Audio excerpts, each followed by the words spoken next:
พักฉันน้ำเดินไปเดินมายืดเส้นยืดสายก็ผ่อนคลายไปผ่านไป1 ชั่วโมงอยู่ด้วยกันแถม1 ชั่วโมงขณะนี้เวลา16 นาฬิกากับ8 นาที4 โมงกับ8 นาทีท่านผู้ฟังกำลังรับฟังรายการสาระธรรมยามแลงดำเนินรายการโดยอัตมภาพพระครูอภิวัฒนวิกรมวัดปากตังเจริญตำบลดอยลออำเภอดอยลอจังหวัดเชียงใหม่เป็นผู้รับผิดชอบดำเนินรายการอยู่ด้วยกันสัปดาห์3 วัน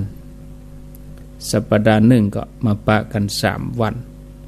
วันจันทร์วันการแล้วก็วันพุธวันพุธนี้บะหมี่เนอะรายการอัตมภาพตึงมาเจ้าแล้วก็แมลงมาเจ้าก็จะเป็นตุลุงยองหรือว่าท่านชัยวัฒน์นาคเสโนแมลงก็เหมือนเดียวกันมาเจ้าก็ตี 3แมลงก็บ่าย 3ตั้งนี้ไปก็จะได้ปะกันแถมกรรมกับปุ่นวันติดปุ่นเนอะญาติโยมส่วนเมื่อคืนบึดนี่ก็อาตมาก็จะเข้ารายการ2 ทุ่มในเครือข่ายเคลื่อนสีขาวแต่เป็นครูบาอาจารย์เนอะบึดนะพระเจ้าพระสงฆ์เพิ่นจะมา2-3 รูปอาตมาภาพวันพุธก็จะมีวันพุธต้นเดือนพุธแรกกับพุธที่2ของเดือนเปลี่ยนกันสลับสับเปลี่ยนกันครูบาอาจารย์เพิ่นก็จะได้มาเห็นเลยก็ศรัทธาภาคกลางคืนก็ง่อมหาเนี่ยเมากับมาเจ้ากับมาแรงเลยละเลยเมื่อคืนลาตำราเมื่อคืนบ่ได้มาจัดรายการสถานีเพิ่นก็ฮับนักเห็นนะเมื่อคืนนะเมื่อคืนนี่ประมาณ19 สถานีช่วง2 ทุ่มนะถ้าอาตมาบ่ได้มาจัดรายการบางสถานีก็ตัดออกไปเลยเปิ้นก็บ่ฮับอ่ะที่เปิ้นฮับก็เพราะว่าเปิ้นเต็มใจเปิ้นพอใจที่จะให้อาตมาได้จัดรายการอาตมาจะจัดตนเดียวเนอะบ่ปั่นให้ตนอื่นเนอะก็มันก็ยังได้ก็บ่ดีมาพอแต่ละสถานีนี่ก็เพราะว่าเปิ้นพอใจที่จะนำเอารายการนี้ไปออกที่สถานีของเปิ้นถ้าบ่ได้ยินเสียงเปิ้นก็ว่าโอ้ท่านอาจารย์ยังมาเข้าอ่ะถ้าบ่เข้าผมก็บ่เอาออกอีหมะก็เลยกลัวจะลงตัวนะกลัวจะอู้เฮ้อเปิ้นเข้าใจว่าโอ้ลำพังอาตมาตนเดียวก็บ่ไหวน้อถ้าออกตึงวันก็บ่ไหวไหนจะมาเจ้าแถมไหนจะมาแรงแถมเมื่อคืนก็เปลี่ยนตนอื่นเนาะสลับสับเปลี่ยนก็เลยเข้าใจฟังอย่างที่มันหลากหลายเนี่ยมันดีฟังตนเดียวมันก็เบื่อเนาะแต่มาถ้าเฮ้อเมาถึง5 วันก็ค่มไวเหมือนกันนะก็ต้องเปลี่ยนกันเนี่ยแยกอะสลับสับเปลี่ยนกับท่านชัยวัฒน์ตนอื่นพ่องท่านชัยวัฒน์มาวันพัดเน้นรักมาวันศุกร์แยกอะเปลี่ยนกันไปอย่างเงี้ยญาติโยมท่านทั้งหลายเนาะชีวิตของคนเฮากู้คนที่เกิดมาบนโลกนี้ต่างก็ผ่านการเกิดมาทุกภพทุกชาติตึงชีวิตในระดับสูงระดับกลางแล้วก็ระดับลุ่มบ่ว่าจะเป็นพญาเจ้าเมืองเจ้าฟ้ามหากษัตริย์หรือว่าตุกตะยากจนเข็นใจเพราะชีวิตมีการขึ้นลงมีขึ้นมีลงเป็นไปตามอำนาจแห่งบุญแห่งกรรมแห่งบาปที่เฮาได้ก่อเกิดทำถ้าเฮาทำบุญนักก็จะได้ผลที่ดีเสวยสุขอยู่ในสุขติชีวิตต่อไปก็ประสบแต่สิ่งที่ดีงามถ้าไปทำอกุศลไว้ก็ต้องไปเสวยวิบากกรรมในอบายภูมิบ่ว่าจะเป็นภัยก็ตามล้วนแต่หนีกฎแห่งกรรมไปบ่ได้ ฉะนั้นเฮาท่านทั้งหลายจะต้องตระหนักถึงคุณค่าของการสร้างความดีสร้างบารมีให้เพิ่มพูนขึ้นไปสำหรับตัวเองจะต้องหมั่นประพฤติปฏิบัติบดีให้มันขาดแม้แต่วันเดียวเฮายังกินข้าววันละ3 มื้อสวดมนต์นี่เฮาสวดวันละกี่เตื้อปฏิบัติเฮาปฏิบัติวันละกี่ครั้งความตระหนี่แล้วก็ความประมาทนี่เป็นเหตุให้คนเฮาบ่ยอมเฮือตานเมื่อบ่เฮือตานก็บ่มีบุญเพราะบุญเกิดจากการเฮือตานรักษาศีลภาวนาตัวบุญนี่เป็นบ่อเกิดแห่งความสุขความสำเร็จในชีวิตตั้งแต่ชีวิตของปุถุชนจนถึงขั้นอริยเจ้าบุญนั่นเปิ้นจะบันดลบันดาลให้เฮาพร้อมโดยสมบัติถึง3คือเมื่อเฮาเกิดเป็นมนุษย์ก็จะมีโภคสมบัติในการสร้างบารมีเลี้ยงตนเองช่วยเหลือผู้อื่นได้อย่างสะดวกสบายเมื่อไปเป็นเจ้าโลกสวรรค์ก็จะได้มีทิพยสมบัติอันประณีตดียิ่งกว่าเทวบุตรเทวดาองค์อื่นเต็มเปี่ยมไปด้วยบารมีที่สุดมาเฮาก็สามารถที่จะเป็นเหตุเป็นปัจจัย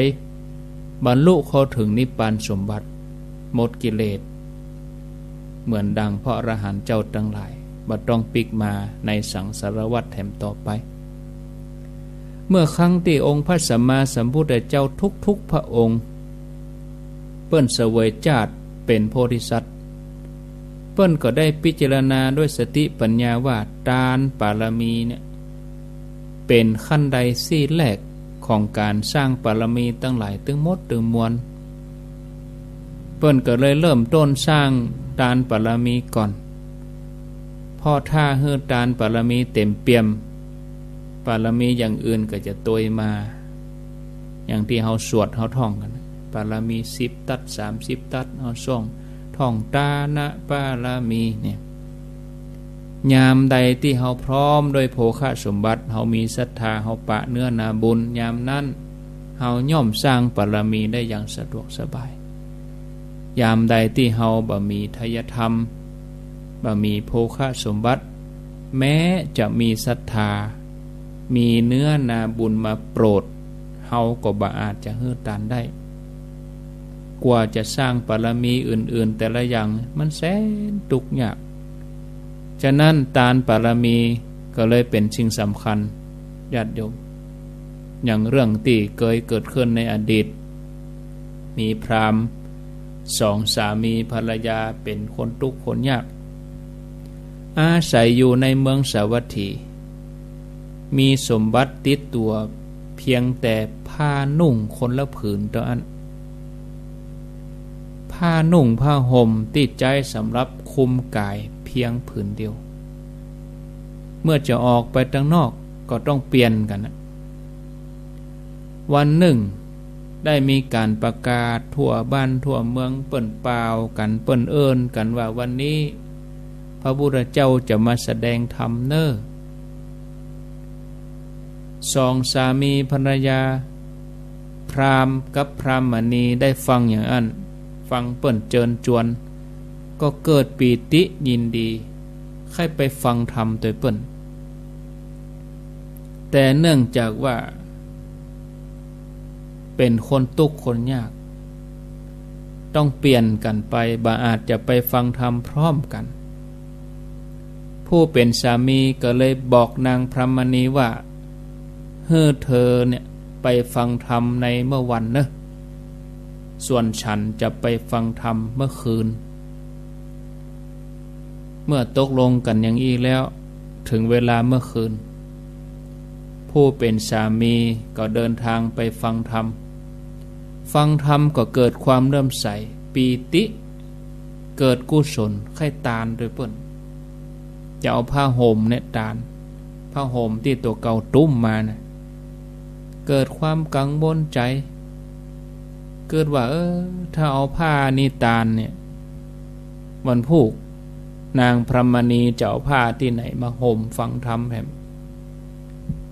ในขณะที่พราหมณ์กำลังกึดตานดีกำตานดีกะอินะ มัจเฉรจิตจิตที่มีความตระหนี่เกิดขึ้นครอบงำทีนี้เขาก็บ่อาจจะสามารถชนะความตระหนี่ที่เกิดขึ้นในใจได้จนล่วงเวลาปฐมยามผ่านยามต้นมาจนถึงดึกดึงเกิงคืนมัชชิมยามพราหมณ์พวกนี้ก็บ่อาจจะตัดสินใจตานผ้าได้จนล่วงเลยมาถึงใกล้แจ้งปัจฉิมยามตัวบุญเก่านั่นก็ได้กระตุ้นเตือนให้พราหมณ์เกิดว่าถ้าหากยังบ่สามารถกำจัดความตณีออกจากใจเฮาจะพ้นความทุกข์แสนสาหัสนี้ได้อย่างใดเมื่อเกิดได้อย่างอันตัดสินใจทันทีเอาผ้าที่ตัวเก่าห่มนะไปตานเมื่อเกิดจะฮื้อแก่แสบุญนี่เกิดขึ้นในใจเมื่อตัดสินใจได้กำจัดความตระหนี่ที่มันลุดออกไปได้ใจของพราหมณ์กับปีติขยายกว้างอย่างบ่มีประมาณเบิกบานจนมาอาจจะเก็บความดีใจไว้เพียงคนเดียวก็เลยบอกท่ามกลางคนทั้งหลายว่าเฮาชนะแล้วเฮาชนะแล้วพระเจ้าประเสนที่โกศลเปิ้นฟังธรรมหันตัวหรอฟังเสียงว่าโหไผมาเดือดกันเนี่ยชนะแล้วชนะแล้วชนะอันยังใจเฮือทหารนำตัวมาเข้าเฝ้าพระเจ้าประเสนที่โกศลก็ถามว่าเปิ้นฟังธรรมกันเนี่ยแล้วพราหมณ์มาบอกว่าตัวเก่าชนะเนี่ยชนะอันยังไปสู้ไปฮบกับไผที่ไหนชนะอันยังพราหมณ์ก็ตอบว่าข้าพระองค์ชนะใจตัวเองพยายามถึง3 ครั้งสุดท้ายชนะความตระหนี่พญาเจ้าเมืองฟังกรรมของพราหมณ์เกิดความเลื่อมใสโอ้พญาเจ้าเมืองก็เกิดความเมตตาใครได้บุญกับพราหมณ์ตัวอยากจะได้บุญกับพราหมณ์คนนี้พญาเจ้าเมืองก็เลยหอมตาลตัวเอาผ้าเนื้อดีหอมตาลพราหมณ์ก็ฮับแล้วก็บ่เก็บเอาตาลต่อไว้แถมตาลให้พระพุทธเจ้าแถมพญาเจ้าเมืองหันก็เกิดความปิติจาก2เอาเป็น4จาก4เป็น8จาก8เป็น16เพิ่มเข้าไปติ๊กๆพราหมณ์ก็เอาผ้าหมู่นี้ตาลให้พระพุทธเจ้าด้วยความใจใหญ่ของพราหมณ์พญาเจ้าเมืองก็สั่งให้ราชบุรุษเอาผ้าอย่างดีชั้นเยี่ยมเลยมาปูจาความตั้งใจของพราหมณ์เมื่อพราหมณ์ได้รับผ้าแล้วโอ้ผ้านี้มันเป็นของสูงคนอย่างเฮานี่จะเอามาใจบ่ได้เกิดเลยเอาผ้าผืนนี้ไปขึงเป็นเพดานตีบรรทมของพระพุทธเจ้าแหมผืนหนึ่งก็เอาไปขึงเป็นที่ชั้นเป็นผ้าเพดานที่ชั้นของพระสงฆ์เมื่อพญาเจ้าเมืองมาทอดพระเนตรหันผ้าก็จำได้โอ้อันนี้ผ้าที่เฮามอบให้พราหมณ์เอามาตานต่อเอาไปแปลงเพดานห้องบรรทมเอาไปแปลงเพดานห้องชั้นโอ้พญาเจ้าเมืองเกิดชื่นชมสั่งให้พระราชทานทรัพย์แก่พราหมณ์คนนี้อย่างละ4 กู้จ้าง4 ม้า 4คนใจแหมอย่างละ4บ้านแหมเอาไปอยู่4 ตำบลเลยนะเรื่องนี้ก็เลยเป็นที่โจทย์ขานคนทั้งหลายในธรรมสภาพระพุทธเจ้าก็บอกคนทั้งหลายว่าเหตุที่พราหมณ์ได้สมบัติถึงขนาดนี้เพราะเขาได้ทำถูกทักขิณยบุคคลพระองค์ตรัสต่อไปแถมว่าถ้าพราหมณ์ตัดสินใจตานตั้งแต่หัวค่ำเขาก็จะได้อย่างละ16อันเนี้ยตานตอนเกิงคืนได้8 อันนี้มาตานใกล้แจ้งก็เลยได้อย่างละสี่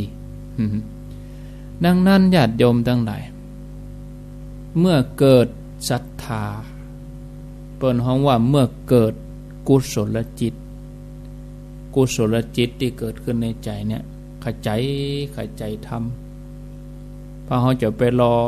บางทีร่างกายเขาก็บ่ไหว้ศรัทธานี่มันมีเสื่อมวันนี้อาจศรัทธาวันพรุ่งนี้อาจจะบ่ศรัทธา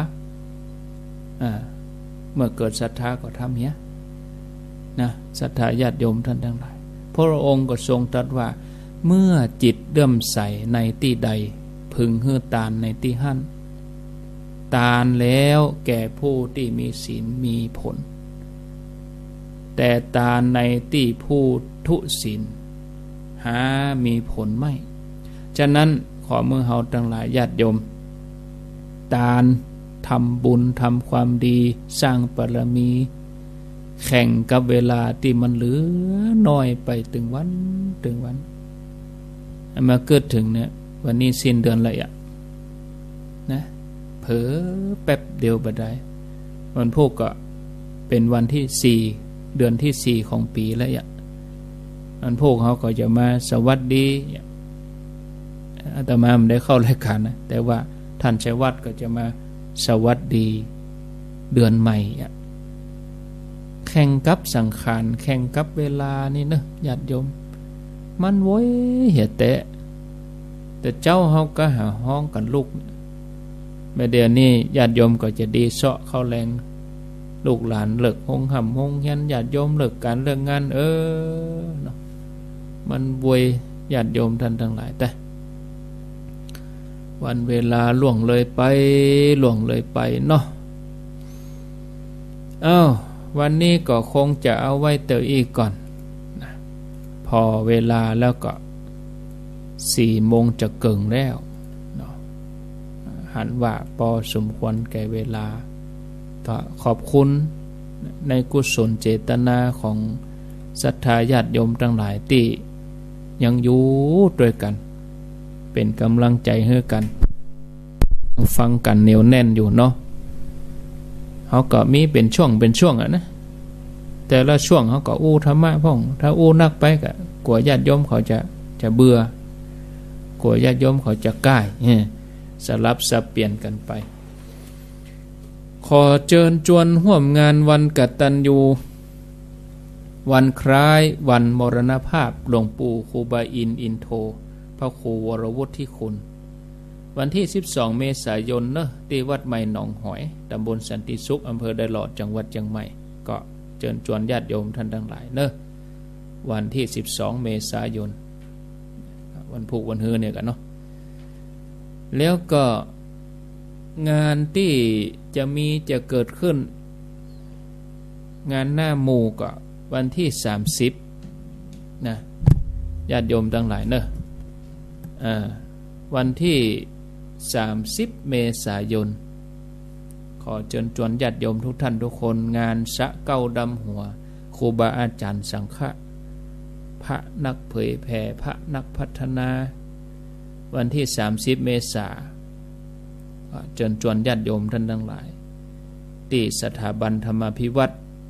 อำเภอแม่เมาะจังหวัดลำปางในวันที่30 เมษายนก็เชิญชวนพระเจ้าประสงค์ก็ประมาณ50 รูป50 ตนเชิญชวนศรัทธาญาติโยมเฮารวมกลุ่มกันไปจัดรถกันไปเองอนุโมทนาต่อไปนี่ก็จะเป็นการเปิดโทรศัพท์บางสายญาติโยมทั้งหลายได้โทรมาไผจะอู้จะจ้าแจ้งผลการรับฟังก็ขอเจริญพรเนาะอาตมาก็ออกรายการแล้วก็ไปกวดขี้โคเห็นน้อยเหือใครมันไหลอดน้ำต้นไม้มันจุ่มมันเย็นเสร็จเรียบร้อยก็ค่ำมาก็ส่งน้ำไปพระสวดมนต์เสร็จแล้วก็เข้านอนพักผ่อนเนี่ยกิจวัตรแต่ละวันเนี่ยเป็นประจำทุกวันหน้านี้นี่ปดโถใบไม้เห็ดแต่ญาติโยมใบสำสานี่ใบมันแล้วเดี๋ยวนี้ดอกมหามะ ดอกมาแล้วก็ช่วงปีใหม่นี่จะมีหน่วยแล้วก็หน่วยชำชานี่เจริญปนว่าจะได้มาครูเจ้าไม่บัวพัดกุหลาบฟังเนอะอ๋อแม่บัวพัดการทักการกระดิ่งกันด้วยเนาะแม่ศูนย์การน้อยยังได้จะนักนะแต่ขนาดการน้อยจะแต่ยังได้จะนักเยอะอันได้มาครูเจ้าเขาว่าจวนแม่จงดีไปเดี่ยวตัวอยู่จวนกันจวนกันกะเจ้าแต่จวนไม่จงดีแล้วไม่จงดีของมันด้านนี้จะไล่ไปหาแห่ลงมาไก่อยู่แหมไก่อยู่ว่าไม่จงดีจองวันน่ะสั่งว่าสักสั่งเนี่ยค่ะปฏิบัติวันทำมันเสาร์เหตุสั่งก็ได้รู้อีกอย่างนั้นเจ้าฟังท่านพระครูเนี่ยนั่นท่านครูเจ้าอนุโมทนาเจ้าว่าสารเจ้า0998366322เจริญปนกราบนมัสการครับอาจารย์หลวงพ่อมานิดถาวโรเทศฟังธรรมไปเอียดามันแดดฮ้อนอนจังครับอยู่วัดอยู่วัดแล้วฟังเทศด้วยพ่อบอกว่าที่เนี่ยที่กรุงของผมนี่มันจะยุติลำเดือนนี่นะอย่างที่เนี่ยที่กรุงมาคันนี้นะอาจารย์ปงแล้วก็ดีละขอได้ฟังเทศพอมาคืนเหมือนลำด้วยฟังที่จำขึ้นที่ข่าวผมห้ามก็ได้ครับอาจารย์มีก็เลยได้ฟังหมุนที่ฟังกันเนี่ยว่าที่จุฬาเดือดตลอดวันที่30 เมษายนเราที่จะล่องไปสดเติร์นเนาะแม่นนะเดี๋ยวก็คิดอยู่กันว่าจะเอาอย่างไรดีบางทีก็ที่ห้ามปากก็คือห้ามเป็นขัดตามพระสงฆ์เจ้าไปกันนั่นที่ดูน้องอู้กันวันนั้นแล้วเนาะจะมีพระพุทธมีพระเจ้าสูงจะไปห้ามไปวันนั้นจะ50 ตูบนั่นอันอาจารย์เนาะที่เอาไปสร้างเอาดำหัวพระนักเทศนี่นะเนาะจะได้จะล่องไปดำหัวหลวงพ่อจากทุกกิจนานก่อนวัดพระธาตุโดยน้อยหลังปีใหม่แล้วจะโดดป่าข้างนอกครับผมสาธุตุลุงมานิดหอมบุญเจริญปนเจ้าไวสาเจ้าแม่บัวลมเจ้าก้อนไม่ซ้ำสานั่นใบมันกวาดยากแต่ดอกมันแต่กวาดง่ายขนาดดอกมันนี่มันปิวนะคะแม่มันนึกใจว่ามันตะกวาดง่ายหน่วยมันก็น่าตะกวาดยากเนาะดอกมันแห้งมันฮึบเข้ามาในวัดนี่ปะเจ้าสีตั้งนานเตกะนะได้ยินทีก่อน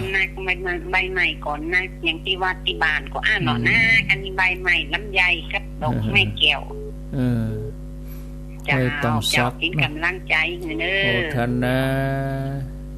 แม่บัวลมมาปินตาเจริญปนฮัลโหลครับก้อยขาครับโทรจากที่ไหนคู่นี่อยู่เนี่ยได้ยินแล้วปิดวิทยุเหรอกะนั่นมาศึกษาค่ะดีวิทยุน้อยดีวิทยุดีน้อยหนึ่งได้ละเจริญปนโทรจากไหนเจ้าสันขยอมเจ้าสันขยอมเจ้าสันขยอมสันทรายกะสันขยอมอยู่ได้50 เจ้าชื่อปทุมพรเจ้าฟังชัดเจนดีเนาะชัดเจนเจ้าติดตามตลอดกะจะโทรมาหาผ่านเบอร์แล้วไม่ได้โทรฟังทุกวันเลยเจ้าโอ้อนุโมทนาเจ้านะเจ้าสบายดีกับเจ้าสบายดีไม่เจ็บบ่ไข้หยังความรู้ทุกสิ่งทุกอย่างเลยเนาะโอ้เจ็บปวดสุนทานแท้ๆเลยทุกเจ้าสันขยอมมันสันทรายบุญกะเจ้าท่านดีกะฟังกันไปถึงวันเนอะฟังไปถึงวันดีมีสุขอันนี้เป็นอยู่วันสันขยอมสันทรายปุ่นจะได้ปะกันกับเดือนสิงหาปุ่นเนอะท่านเปิ่นนิมนต์ไปบรรยายธรรมงานบำเพ็ญกุศลศพของหลวงพ่อพระครูโอภาสที่วัดสันขยอมสันทรายนะ เดือนสิงหาพุ่นก่อนนี่มนข้ามปีกันนะให้เมินมันกลางวษาพุ่นเนาะ0998366322อ้าวฮับเนาะเจริญปนฮับแล้วเลยจ้าครับท่านพระครู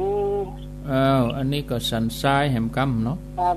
น้องจอมสันทรายครับน้องจอมปออนุวัตครับผมอนุวัตชัดเจนเนาะเป็นกำลังใจให้ท่านพระครูฟังชัดเจนดีก็ปอชัดเจนดีครับดีอยากให้ไปเถอะเนอะ30 เมษายนเนี่ยที่แม่เหมาะนะครับก็เดี๋ยวก็มีอยู่กะรวมตัวกันเซาะหมู่เซาะกุจุ่มกะเซาะหมู่ไปแม่เหมาะลำปางลำเซาะแล้วลำดูกันอยู่นี่ได้อยู่เปลี่ยนสถานที่ไปเอี่ยวบ้านต่างเมืองเนาะครับดีแล้วกะถ้าได้ไปนี่เปิ้นก็ตึงถ่ายทอดให้ฟังเหรอถ่ายทอดวิทยุให้ฟังอยู่บ้านเพ่ถ้าเฮาได้ไปนะ FM 104นี่เปิ้นตึงบริการสังคมเปิ้นตึงจะถ่ายทอดให้ฟัง0998366322อ้าวมีเข้ามาเจริญปนไหว้สาครับอาจารย์ครับจากที่ไหนสิริมังคลาจารย์ครับอันนี้ผู้หมวดขอสังฆทานเร่งที่ครับผมผู้หมวดสุจักรเนาะครับสุจักรพรหมเสนอันนี้500หรือว่า 1,500 หรือว่า 1,500 ครับผม 1,500 เนาะยายเนาะยายเป็นต้นเนาะครับยายทองแถมโมทนาเนอไหว้สาครับสาธุอันนี้อันร้อยตำรวจตรีสุจักรอาจารย์เกรียงศรีพรหมเสนบ้านสิริมังคลาจารย์โมทนาเนอสาธุเขียนชื่อบนไว้ก่อนก็ได้จะลืม0998366322อ้าวก็โยมพันนิตราพรหมมินแถมสั่งนึงจดไว้ละอันนี้เป็นอยู่แม่แตงก็อาตมาจะเริ่มทยอยประกาศตั้งแต่วันที่1 เมษายนไปเนาะช่วงนี้ก็ปู่ปื้นโดยอันเวลาวันอย่างเหี้ยก็นะทำวันใดจำนวนพระสงฆ์ต่อใดวันไหนเวลาไหนที่ใดที่เองส่วนที่เขาจะตานให้ครูบาอาจารย์สังฆะนั้นก็ตลอดเดือนเมษายนนี่ทั้งเดือนเลยก็เปิ้นเฮือธรรมะเฮาตลอดปีเนาะเอาไปดำหัวเปิ้นเฮียปีไหนเฮาก็ดำหัวเปิ้นให้ปีต่างได้เฮือกำลังใจเปิ้นอย่างหมู่เฮาตั้งหลายเฮาโทรมาเฮือกำลังใจก็ดีนะเฮาก็ถ้าเฮาไปนักไปหลายครูบาอาจารย์ก็โอ้เป็นว่าคนเปิ้นฟังเฮาโลนี่ที่เปิ้นมาดำหัวนี่ก็คือส่วนหนึ่งตัวแทนหมู่เฮาที่เฮาไปได้เฮาก็ไปเป็นตัวแทน0998366322เจริญปนติดแล้วเนอะอย่างดักเสพติดแล้วนะเจริญปนติดแล้วโอ้โหมาเงาลับละโทรศัพท์ก็ใหญ่พรฮะบังเงาลับก็บังเงาลับอย่างจะได้อ่ะอะไรจะเปิดลำโพงไหมนั่นใหญ่พรจะได้ฟังเที่ยวเข้าใหญ่แบบยังเหมือนว่าบ่ได้โทรสักเตื้อแต่เหมือนว่าบ่เคยโทรแต่ มืออาชีพแต่นี่ผู้เจ้าไปแล้วนั่นน่ะก็ยังบ่เข้าใจเตือนนี่ดักปิ้งนี่โหลอยากโหลยังได้ก็ได้โหลหาไหนก็ได้เนี่ยได้ยินทีก็ได้ยินแต่ทีอ่ะอาบอย่างเดียวฮ้อนนะฮ้อนกะฮ้อนนะฮ้อนก็อาบน้ำกะฮ้อนก็อาบน้ำฮะอาบก็เชิมเนี่ยบ้า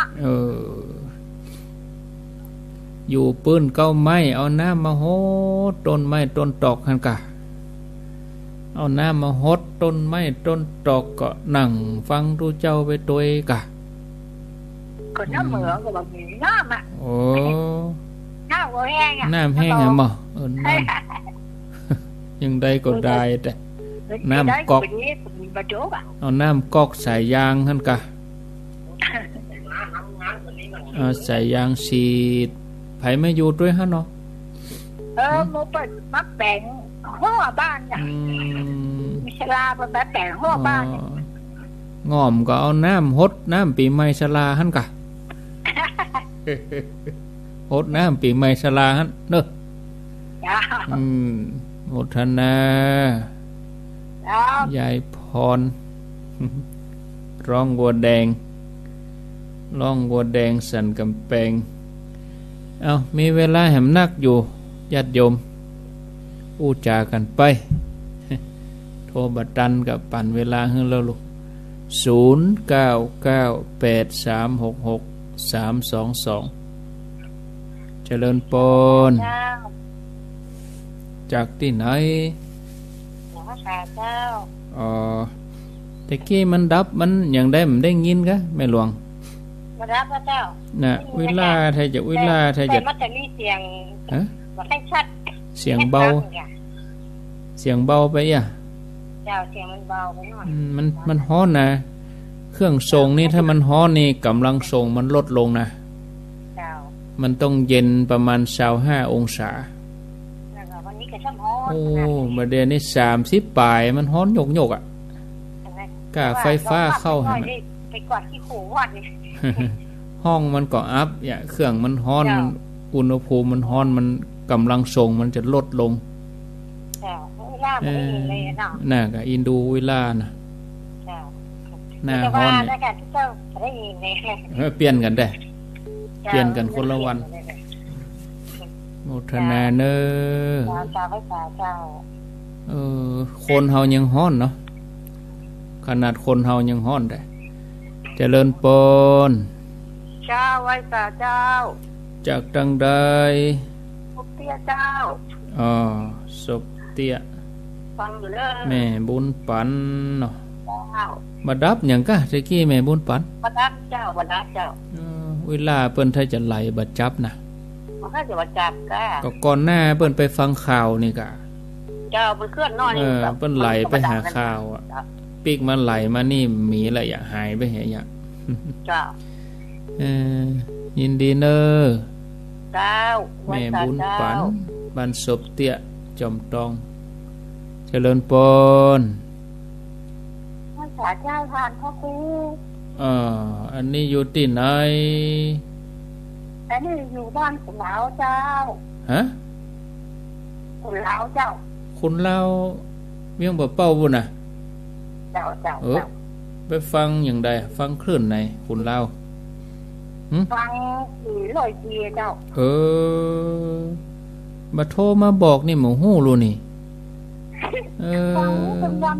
นั่นเจ้าผู้แรงเนี่ยเจ้าอยู่อันอยู่ไก่บ้านแม่รถเขาก็อยู่ตั้งกลางเนี่ยเจ้านึกถึงชาเมียงเนาะคนลาวนี่เบิ่นชาเมียงชาใบเมียงโตกินแล้วมันบัดลับเฟ้ยโตมันเรื่องมันลับถ้าเอาไปเมี่ยงไอ้พักกันเดินเขายกเมี่ยงแต่บ่ได้อันกะเจ้าเปิ้นมีเคล็ดลับของเปิ้นได้ฟังกันหลายก็นี่ได้ยินถ้าเป็นมาเรื่องงาน ดอยนางแก้วกะดอยนางดอยนางแก้วนี่ได้แปลงมาเนอะบ้านขุนเล่านะอันได้ยินกันหลายก็นี่เขาว่าได้ยินกับบ้านแม่ฟังกันจักนักแล้วเจ้าคนอื่นก็ได้ยินก็ได้ยินกันนี่โมในรถเขาโมแยกเสียเขาโมมากนี่กะไปหาพ่อครัวโทรมาบอกคือกันพ่องกา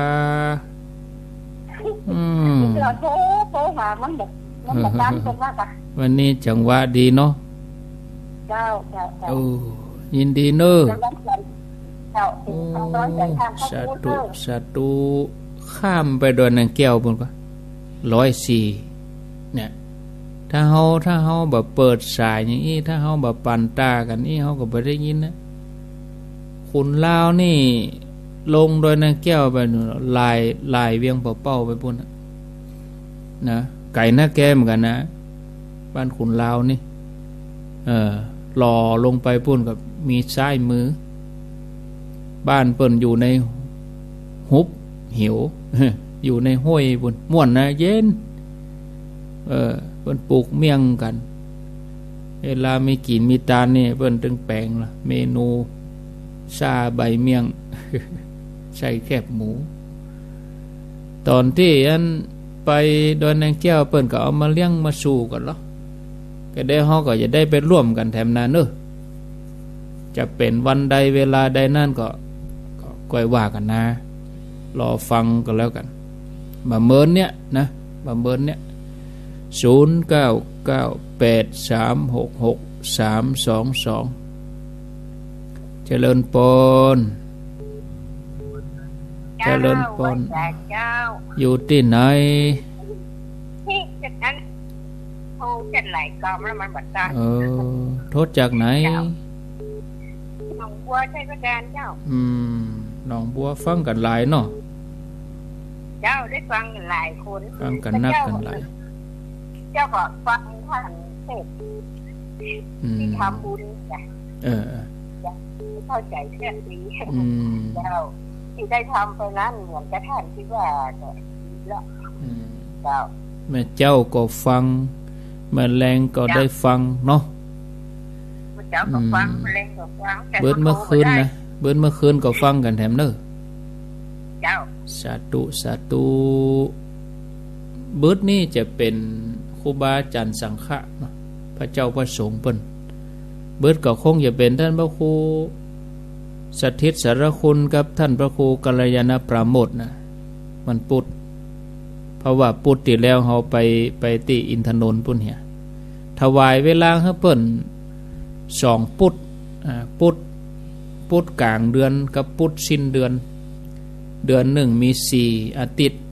อาตมาก็รับไป2อาทิตย์ท่านพระครูเขาก็รับไป2อาทิตย์อีนะแบ่งเวลากันไปอย่างนี้เนาะ0998366322เจริญปนครับพระครูจากที่ไหนภูคาเหมือนเดิม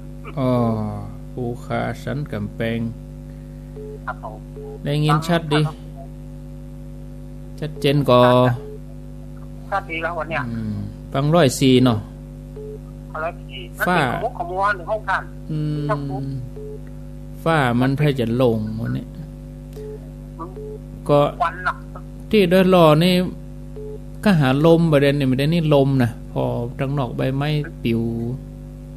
ว่าลมหมดเนาะลมโซ่ตอนนี้มักลมจอยนี่นะเนี่ยมกม่วนเนี่ยมกม่วนดอกสามชาปิววุ่นเนี่ยปะโถดอกมันซ้ำเบาอ่ะดอกว่าผมว่าดอกเพชรหวานเอามาแฮมไปอ่ะโอ้ฮอนเตกอ่ะพระเจ้าออกงามดีเนาะพอตอนเราไม่แฮมมาอยู่แดดมันเผาเนาะแดดมันเผาถ้าโคนเอาเนี่ยมันมีเหือแห้งเนาะใช่แดดเนาะหมอกเปิ่นเอาไปย่างเลยนะให้หมอกเปิ่นเอาไปย่างเนี่ยเนาะโอ้ยินดีเนอะกินน้ำนักนะจิบน้ำไม่ใช่ไปกินอึกนะมันจิบไปอะกะ ยิ่งหน้านี่ซ้ำให้คนเฒ่าถ้าว่าขาดน้ำแล้วมันจะช็อกนะจะไปหื้อขาดเจริญปนเจริญปนติดแล้วจะขึ้นนี่นมัสการเจ้าไปหมดทั้งหมดติดแล้วเนอะติดแล้วว่าจะได้ติดแล้วจ้าไว้แต่เจ้าแม่4,000ก็เพื่อนนี่ท่านก็ค่าครูบา40,000เป็นยังไง40,000เป็นได้ยอดเยี่ยมเลยก็น่ากะโอ้กะทิจริงๆเลยนะแต่ละตัวแต่ละองค์นี้ยอดนะประเด็นนี้นะจะรับซับเปลี่ยนกันมากอ่ะแล้วแม่ว่าแต่ละตัวแต่ละองค์นี่ชัดยอดทั้งนั้นเลยนะมันไม่ใช่ม่อนไปได้นะคือม่อนในจิตในใจนะม่อนมีสติม่อนอกม่อนใจเนาะมันใจรับดีแล้วกะมีความสุขขนาดเลยรับไปนี่อนุโมทนาฟังนะฟังบ้านเสร็จแล้วดีแล้วก็ต้องเป็นบัดใจแล้วรักเป็นแถมต้นเปลี่ยนกันไปเนาะโมทนาเนอะอยู่ดีมีสุขท่านจบไปแล้วเนาะอยู่ดีมีสุขสาธุสายต่อไป0998366322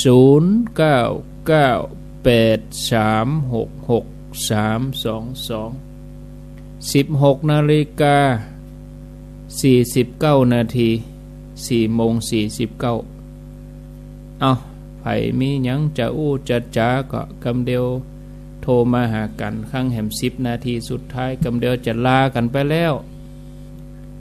หายไปแหม3 วันกะเนาะเจริญปน3 วันพ่อบุญมีครับพ่อบุญมีเมืองกลางนะจ๊ะเนาะฮอนนักแกเนอะวันนี้นะได้หรอครับ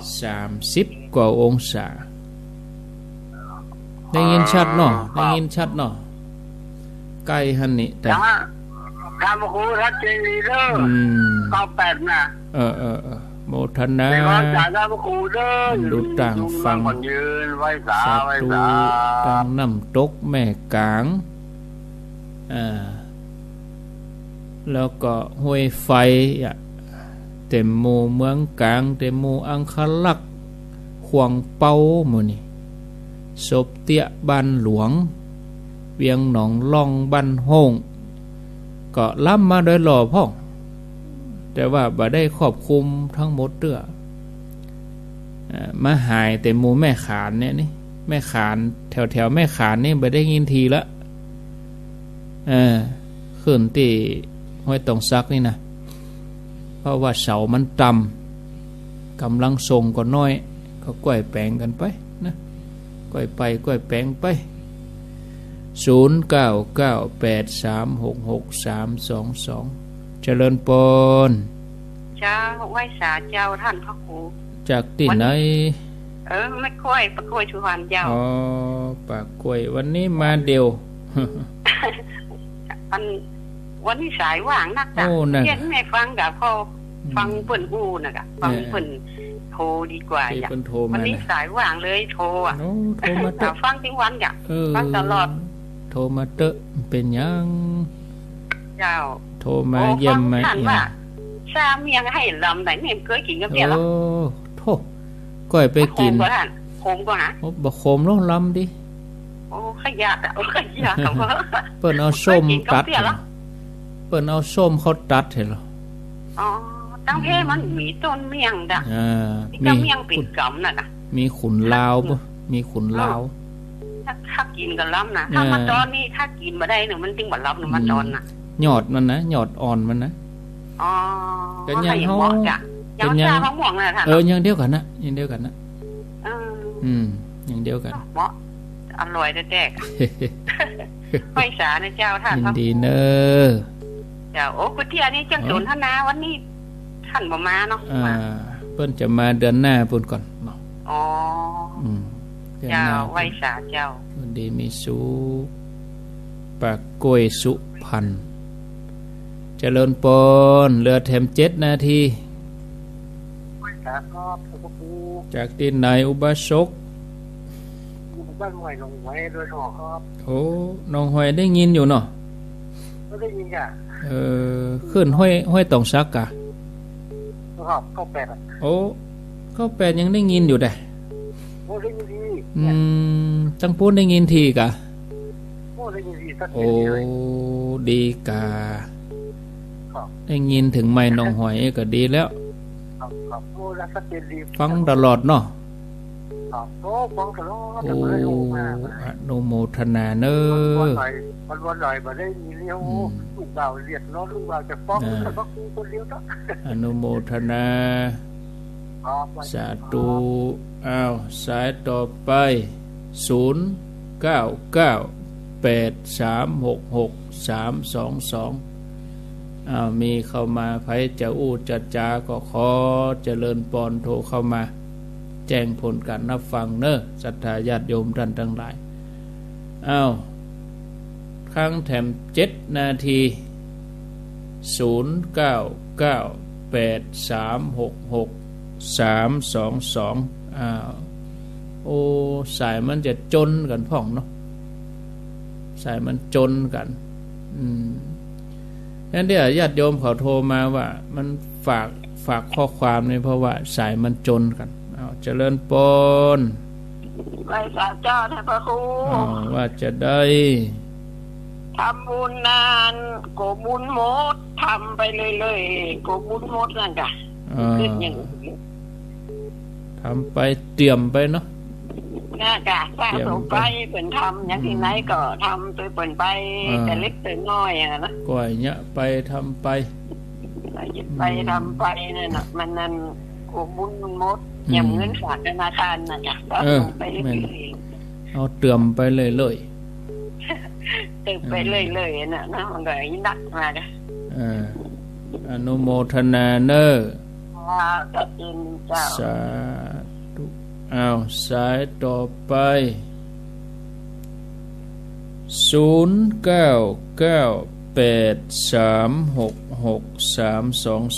เอามีเข้ามาเจริญปนโทษจากไหนสวัสดีเจ้าโทษจากแม่ออนเจ้าอำเภอแม่ออนกะเจ้าคือกำลังใจนะเจ้าอำเภอแม่ออนเจ้าฟังขึ้นอำเภอแม่ออนเจ้าฟังขึ้น104กะฟังขึ้นยังขึ้น104ฝ่ายหินเนาะ104ก็เจ้าอนุโมทนา104ฟังนะเจ้ามาเจ้าก็ฟังเจ้าแต่บ่ได้โทรโอ้ฟังกันหลายก็เจ้าฟังคนเดียวเจ้าบ้าอู้ถึงในหมู่บ้านท่านน่ะฟังหมู่บ้านนี่เปิดก็ฟังอยู่เจ้าก็บ่ฮู้เด้อได้ปะได้อู้กันพ่องอยู่ก้าเวลาไปไหนกินต้านไหนเจ้ากำลังจะโทรมาเดี๋ยวโอ้โทรข้างแหลกเนาะกำลังจะโทรมาเดี๋ยวนี่เจ้าอนุโมทนาเจ้าสัก3ก็ฟังอยู่เจ้ารับเองก็ฟังอยู่เจ้ายินดีเนอสาธุอ้าวมีก็เข้ามาไผจะอู้จัดจาก็ขอเจริญปอนเข้ามาที่เบอร์0998366322แถม4 นาทีอู้จาสนทนากันแจ้งผลการรับฟังอาจจะสายมันติดกันเนาะเอาฮับก่อนเนาะเจริญปอนจากที่ไหนโทษจากที่ไหนฮัลโหลเจ้าโทษจากไหนเจ้าท่านพระครู โทรจากไหนโทรจากกัดก้อมอ๋อกัดก้อมเจ้ากัดก้อมเจ้าประตูจังไรอ่ะเจ้ากัดก้อมบ้านแม่บุญเป็นก็ทำอะไรอยู่กัดก้อมแม่บุญน่ะเจ้ากัดก้อมแม่บุญไม่เจ้าบุญจักก้อมเจ้าเจ้าได้ยินกันไหลมาจับกันอยู่นอกกาดนี่เจ้าร้านอยู่นอกนี่ไปจะเข้าในกาดนี่เจ้าฟังมาเมินล่ะกะฟังมาแล้วบ่ได้โทรบ่ได้เนาะ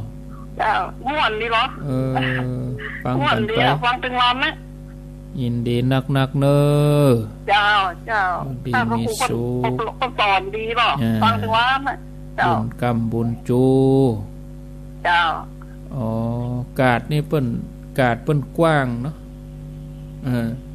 มันบ่ได้ฮู้จักกันแม่ก้าแม่ขายแม่บุญนี่เพิ่นก็อยู่กัดก้อมเนาะแม่บุญกัดก้อมกัดก้อมหายานะประตูหายา0998366322เอาสายสุดท้ายสายที่20สำหรับวันนี้สายสุดท้ายเจริญปนรอบเจ้ารอบ2นี่ห้วยบ่อทองเจ้าห้วยบ่อทองมาแลกมาปิดท้ายพอดีเนาะเจ้าโดยสเก็ตไปเกี่ยมไปกินข้าวเมี่ยงเลยนะเกี่ยวนะเจ้าบ่ได้ดูเนาะเกี่ยมเด้อรอฟังมันเอกสารอย่างให้มันถูกต้องดีๆก่อนเดี๋ยวนี้เปิ้นอนุญาตมาละก็ยังต้องความถูกต้องน่ะดีที่สุดยินดีเด้อสาธุหมดเวลาหมดเวลาหมดก็ขอนำรายการจากลาท่านผู้ฟังไปก่อนเน้อญาติโยมท่านทั้งหลายวันนี้ได้จัดรายการไปก็อันใดที่บ่ถูกใจบ่ถูกหูบ่เปิงใจท่านใดก็ขอสุมาภัยอันใดที่เป็นสาระเป็นประโยชน์ก็ขอให้ก้อนไกลเอาสอนจิตสอนใจท่านทั้งหลายต่อไปวันพุธอาตมาบ่ได้มาเนอะวันพุธก็จะเป็นตุลุงท่านชัยวัฒน์นาคเสโนเวลาเดียวกันเนี้ย2วันพัดกับ